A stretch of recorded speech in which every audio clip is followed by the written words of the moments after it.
বাঙালির প্রাণের উৎসব পহেলা বৈশাখ উপলক্ষে হবিগঞ্জের মাধবপুরে বাংলা নববর্ষ 1432-কে বরণ করে নিতে আয়োজিত হলো বর্ণাঢ্য বর্ষবরণ আনন্দ শোভাযাত্রা।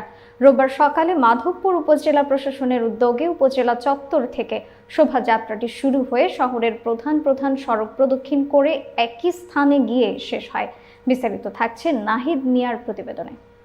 আনন্দ শোভাযাত্রায় নেতৃত্ব দেন মাধবপুর উপজেলা নির্বাহী অফিসার জাহিদ বিন কাশেম।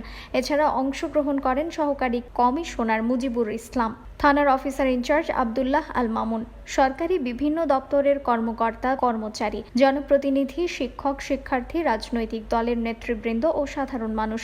শোভাযাত্রা শেষে উপজেলা হল রুমে আয়োজিত হয় এক সাংস্কৃতিক অনুষ্ঠান ও পুরস্কার বিতরণী, যেখানে স্থানীয় শিল্পীরা নৃত্য ও সঙ্গীত পরিবেশন করেন। সার্বিক আয়োজনে ছিল উৎসবের আমেজ, রঙের ছোঁয়া ও সম্প্রীতির বার্তা।